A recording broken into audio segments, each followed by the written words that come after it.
के साहिबाबाद स्टेशन के पास में झंडापुर गांव है, उनका 150 गज का प्लॉट था और वो गाजियाबाद की संगत का काम उसमें रह के हो रहा है। गाजियाबाद संगत को उन्होंने दे दिया। 150 गज के प्लॉट में 2 मंजिल बन गया। मैं एक बार मुक्ति दिवस पर सत्संग के लिए भी गया था। वहाँ जो है वो मालिक लाल उनका नाम था, टेलीफोन में नौकरी करते थे। चेहरे पर सफेद सफेद दाग था, पुराने लोगों ने उनको देखा होगा, जो पुराने लोग सत्संगी हैं। एक तरफ से मानिक लाल और एक तरफ से ओपी गर्ग, दोनों लोग उस समय जय गुरुदेव नाम परमात्मा का। अरे आदमी मर गया, अब इसको कान में जय गुरुदेव बोलने से जिंदा होगा। जब 10 बार बोला तो ध्रुव मास्टर ने जोर से बोला जय गुरुदेव। उसके बाद धीरे धीरे उनकी आवाज खुलने लगी। काशी से जग के बाद, ये 79 के जग के बाद की बात है, रामलीला मैदान से एक फेरी निकली थी। बहुत थोड़े लोग उस टाइम हुआ करते थे, इतने लोग भी नहीं होंगे। रामलीला मैदान से आग के जो है वहीं कनाट मिंटो रोड की तरफ से होके दीनदयाल उपाध्याय मार्ग और ITO दिल्ली गेट जवाहरलाल नेहरू मार्ग हो करके, देखो सीमा से नहीं चलेगा। लेके मैं कितने वाले सुनाया हूँ, लेकिन किसी भी पुराने प्रेमी से पूछा जाए तो ये याद नहीं है किसी को, क्योंकि भक्ता लोग भी हमारे सो जाते हैं। सत्संगियों की तो बात ही अलग है, पूरी बात को ध्यान से सुनते नहीं। इसलिए आप लोग ध्यान से सुनो, समझो इस बात को।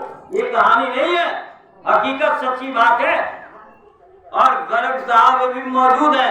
मानिक लाल खत्म हो गए, ध्रुव मास्टर जी ट्रांसफर करा के बदायूं चले गए थे और वो भी अब शरीर में नहीं है। वो भी बोरा टाट पहनते थे और डॉक्टर ओपी गर्ग भी बोरा पहनते हैं। MMH कॉलेज में मैथ के प्रोफेसर थे, अभी वो भी रिटायर हो गए और राकेश मार्ग पर रहते हैं गाजियाबाद में। मैं कोई ऐसी वैसी कहानी नहीं सुनाता, हकीकत। आपको एड्रेस देंगे, टेलीफोन नंबर देंगे, जाके पता करो कि ये बात है कि नहीं। बात को समझो आप लोग। जो करेगा उसको मिलेगा, नहीं करेगा उसको बिल्कुल नहीं मिलेगा। अब वहां से वो फेरी लौट के आई तो ध्रुव मास्टर ने एक प्रार्थना बना के गाया वहां, जिनके जवान से आवाज नहीं निकल रही थी। गुरु महाराज ने जो रास्ता बताया हम लोगों को, वो सच्चा सीधा सरल रास्ता, लेकिन जब आप उस पर चलोगे, कार्रवाई करोगे, तब आपको मिलेगा। अब आप बड़े ध्यान से एक एक वचनों को सुनो। जय गुरुदेव नाम के विषय में हमने बता दिया। आप कोई अनमोल मानव तन मालिक ने दया करके दिया। ये भूल भ्रम अज्ञान और धोखे का देश है, इसको मृत्यु लोक कहा जाता है। मृत्यु लोक में कोई चीज रहने के लिए नहीं आया, न आदमी रहने के लिए आया, न सामान रहने के लिए आया। और जब आदमी नहीं रहेगा तो आदमी के काम आने वाला सामान या आदमी के हाथ से बनाया हुआ सामान कैसे रहेगा? ये सब नासवान है, झूठा है, सबको फना हो जाना है।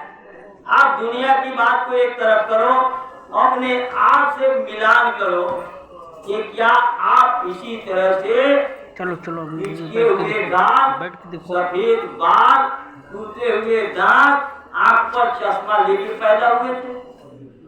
जब नहीं पैदा हुए तो आपके शरीर कितना सुकोमल, छोटे से बच्चे के रूप में आप माँ के गर्भ में पैदा हुए और यहाँ आए और आपने धीरे धीरे परिवर्तन के लिए झूठा है जो शरीर। महात्मा यही समझाते हैं, वहाँ बैठ के ये शरीर झूठा और इस शरीर के काम आने वाला सब सामान झूठा। इस झूठे साधन से इस झूठे शरीर की रक्षा करो। भूख लगे रोटी खाओ, प्यास लगे पानी पियो, बीमार हो जाओ तो दवाई खाओ, थक जाओ तो आराम करो, ये सब काम करो। सुख के साधन जितना आप इकट्ठा कर सकते हो, 10, 20, 50, 100 मकान खरीद सकते हो, पूरा चौहान पट्टी, सोनिया विहार, पूरी दिल्ली और दुनिया को खरीद लो, दुनिया को अपने मुट्ठी में कर लो, लेकिन ये समझो कि हमको छोड़ के जाना है। अब ये बताओ, क्या हम लोग आए थे तो एक कारपेट लेके आए थे बैठने के लिए, खिचड़ी लेकर के आए थे, और अभी भोजन प्रसाद भी बन रहा, और मैं भी ना माइक लेके आया था, ना ये बैठने की जगह लेके आया था, गुरु महाराज की तस्वीर भी नहीं लेके आया था, सब मुझे यही मिल गया। अच्छा आप लोग एक बात बताओ कि आप 50 साल, 60 साल, 40 साल, 30 साल, 20 साल, अरे ये लड़का है, इससे पहले आपकी आत्मा किसी शरीर में रही होगी, तो वहाँ भी घर मकान बनाया होगा, वहाँ भी सोना चांदी इकट्ठा किया होगा, वहाँ भी बाल बच्चे पैदा किए होंगे, वहाँ भी कुछ पढ़ाई लिखाई किया होगा, वहाँ भी किसी जाति धर्म में पैदा हुए होंगे, वहाँ से कुछ ले करके आए। उनकी कोई चिंता है, उनका कोई ख्याल? आपको ज्ञान है कि कितने बच्चे थे, कौन से शरीर में थे, कौन सी पढ़ाई किए थे?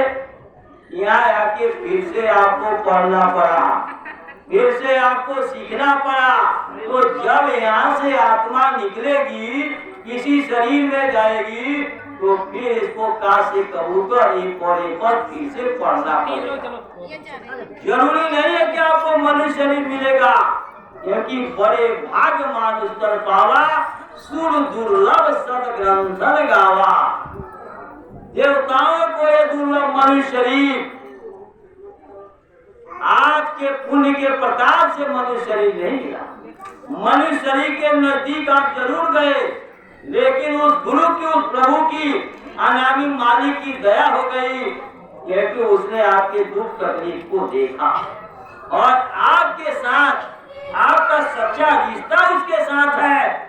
इसलिए आप ये शरीर को जब कष्ट दिया जा रहा था, तो उसको भी तकलीफ हुई, और इस तकलीफ के निवारण के लिए आपको ये मनुष्य शरीर दिलवाया गया। यही एक ऐसा शरीर है जिस शरीर से रास्ता अपने घर के लिए जा रहा। ये घर अपना नहीं है। अभी वो बहन जी कह रही थी कि मैं संगम बिहार रहती थी, हमारे पड़ोस में कुमार स्वीट्स के पास 17 नंबर गली बताया। हमने कहा मैं भी वही रहता, उसको यहाँ लेके नहीं आई, इसको भी लेके नहीं जाएंगे। जब इस शरीर को खाली करेंगे, आत्मा इस शरीर को खाली करेगी, तो घर मकान जाएगा। जब घर मकान नहीं जाएगा तो अपना देश है क्या? यहाँ से अगर स्वर्ग में जाओगे, ये भी देवता पुण्य के प्रताप से, दान करने से अगर पा गए, तो भी आप वहीं अस्थायी रूप से नहीं रहोगे, क्योंकि जिसने सबसे ऊपर के मंदिर में जाके देखा, उसने कहा कि जन्मत मरत दुसहत तो होई, जन्मने मरने की असहनीय पीड़ा होती है। यह तन कर फल विषय न भाई, स्वर्ग हूँ अंत काल दुखदाई। स्वर्ग भी अंत में दुखदाई है, क्योंकि पुण्य छिने मृत्यु लोगे। पुण्य छीन होगा तो मृत्यु लोक में आना पड़ेगा अपने कर्मों के फल को भोगने के लिए। बहुत पैसा बैंक में जमा किए हो तो उसको निकालने में समय लगेगा, कम पैसा है तो जल्दी निकाल लोगे, लेकिन कितना भी पैसा बैंक में है, जब रोज निकालोगे, चाहे ऑनलाइन निकालोगे और चाहे किसी को चेक दे करके और चाहे चेक से निकाल करके, तो भी एक दिन न एक दिन आपका बैंक बैलेंस खत्म हो जाएगा। उसी तरह पुण्य के प्रताप से अगर आप देवता के शरीर में जाओगे, उससे ऊपर ब्रह्मा विष्णु शंकर वैकुंठ में जाओगे, तो भी पुण्य छीन होने के बाद मनुष्य शरीर में आओगे।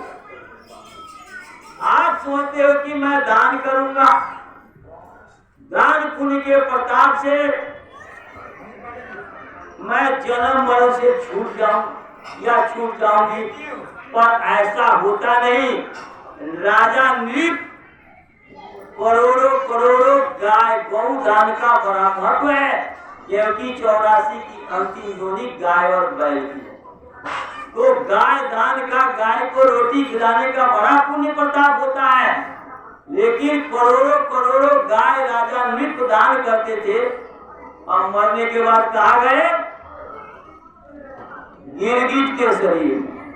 वो मैं नहीं कह रहा हूं, आपका धर्मशास्त्र जिसको पढ़ते हो, चाहते हो, जिसकी प्रशंसा करते हो, उसमें लिखा है कि कोटि गाय पुण्य करते है, गिरगिट जोनी पड़ी, परम गति चारे नाही चढ़ी, सीता को हरि ले गए रावण सोने की लंक जड़ी।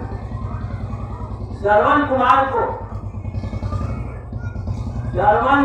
को राजा दशरथ ने बाण मार दिया, अयोध्या प्रसाद बाण से मार दिया बिना गलती। कमंडल का जल लेकर गए राजा दशरथ श्रवण कुमार के अंधे माता पिता को पिलाने के लिए। उन्होंने कहा मेरे बेटे की आवाज नहीं लग रही, आप कौन है? बोले मैं अयोध्या का चक्रवर्ती राजा राम का पिता दशरथ हूं। बोले हत्यारे, जालिम, तुम निर्दयी हो, बिना गलती के तुमने मेरे पुत्र की हत्या कर दी। और जैसे मैं तरफ के पानी के बिना अपने पुत्र की याद में हम दोनों पति पत्नी अपना प्राण गंवा लें, उस तरह से दशरथ तुम्हें राम की याद में प्राण गंवाना पड़ेगा। जब राम अपने बाप को नहीं बचा पाए तो राम का नकली फोटो घर में रख करके जो मौज मस्ती अरुण गोविल मुंबई में 5 स्टार होटल में मौज दे रहा, और उसको राम मान करके पैर छू के प्रणाम कर रहे हो, जिसका चरित्र ठीक नहीं, खान पान रहन सहन ठीक नहीं, उस दीपिका को सीता माता समझ करके उसका पैर छू करके और उनसे आशीर्वाद लेके आप अपनी जीवात्मा को जन्म मरण से बचा पाओगे? सवाल नहीं उठता। कृष्ण के साथ रहे 5 भाई पांडव, धर्मराज युधिष्ठिर कभी झूठ नहीं बोलते थे, कृष्ण अपनी बहन मानते थे, द्रौपदी को अपनी बहन मानते थे, और कृष्ण के सामने 5 भाई को नरक जाना। धर्मराज युधिष्ठिर कह रहे मैंने कभी झूठ ही नहीं बोला, मुझे किस खाते में किस अकाउंट में नरक भेजा जा रहा? उन्होंने कहा आपने भी झूठ बोला। बोले कहा? बोले आपने कहा अस्वस्थामा हतो न नरो न कुंजरा, अस्वस्थामा मारा गया, न नरो आदमी नहीं, इंसान नहीं, कुंजरा हाथी। क्योंकि कृष्ण ने कहा महाभारत में विजय चाहते हो 5 पांडव तो तुमको झूठ बोलना पड़ेगा, बात को घुमा के कहना पड़ेगा। चारों भाइयों ने कहा हम लोग बोल दें, तो कृष्ण ने कहा तुम लोग सुबह से शाम तक झूठ बोलते, तुम लोगों पर दुर्योधन दुशासन भरोसा नहीं करेंगे, धर्मराज युधिष्ठिर कभी झूठ नहीं बोलते, और ये अगर इस बात को घुमा के कह देंगे तब कौरवों को भरोसा हो जाएगा, अपना अस्त्र त्याग देंगे, और अश्वत्थामा जो है अस्त्र त्यागेंगे, और द्रोणाचार्य कृपाचार्य ये सब लोग अस्त्र त्याग देंगे, और महाभारत में पांडवों की विजय हो जाएगी। और कृष्ण के झूठे आश्वासन से धर्मराज युधिष्ठिर ने कहा अस्वस्थामा हतो न नरो न कुंजरा, अस्वस्थामा नाम का एक हाथी भी महाभारत में युद्ध कर रहा था, और अस्वस्थामा गुरु द्रोणाचार्य के बेटे का नाम भी था। 10,000 हाथियों की ताकत वो रखते थे, 10,000 हाथियों की ताकत, 10,000 हाथियों की ताकत रखते थे। लेकिन जैसे उन्होंने सोचा कि सुना कि मेरा बेटा मारा गया, उन्होंने अस्त्र त्याग करके गिर करके बेहोश हो गए। और जिसके एवज में अगेंस्ट में उनको भी नरक जाना पड़ा। आप तो कृष्ण का फोटो भी असली आपके पास नहीं है। आप तो कागज पीतल तांबे सोने हीरे पत्थर मिट्टी की मूर्तियों को भगवान राम और कृष्ण मानते हो। कृष्ण को कभी दाढ़ी नहीं आई। कृष्ण की 3-3 शादी हो गई, कई बच्चे हो गए। गुरु महाराज कहते थे कि कृष्ण की महाभारत के समय में इतनी लंबी लंबी दाढ़ी थी, 125 साल का होकर के द्वारका में उन्होंने अपना समय पूरा किया। और आप कहते हो कृष्ण की दाढ़ी नहीं, शंकर जी की दाढ़ी नहीं। तो गणेश जी पैदा हो गए और उनकी जो है शादी हो गई शंकर जी की, और बेटा हो गया और मुझदारी नहीं आई। राम क्या नाई और हजाम लेके गए थे वनवास में 14 साल के लिए, राम को कोई मुझदारी नहीं आई। हंसो नहीं, समझो इस चीज को सीरियसली, कुछ कर लो। और नहीं, बड़ी जबरदस्त आफत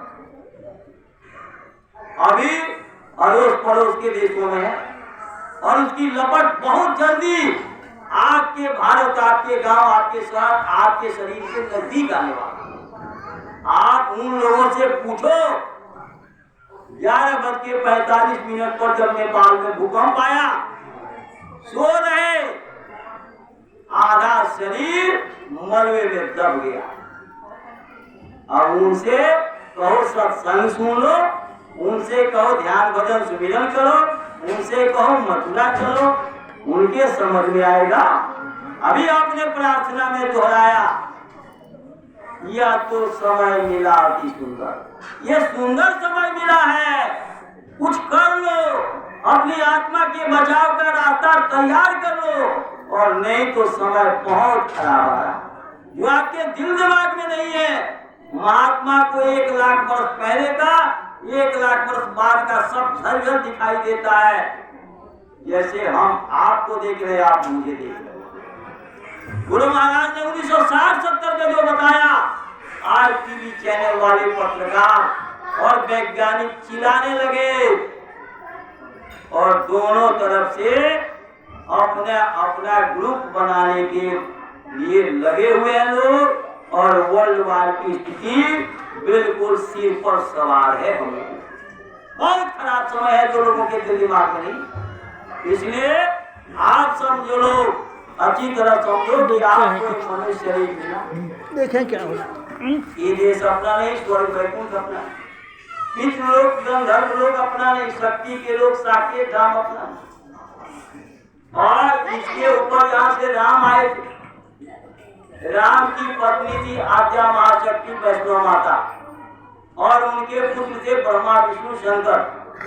शंकर जी का फोटो शिव लिंग लगाते हैं लोग और लिखते हैं, कालों के काल मेरे गुरु महाकाल। उनको ये पता नहीं कि महाकाल कहाँ रहते हैं।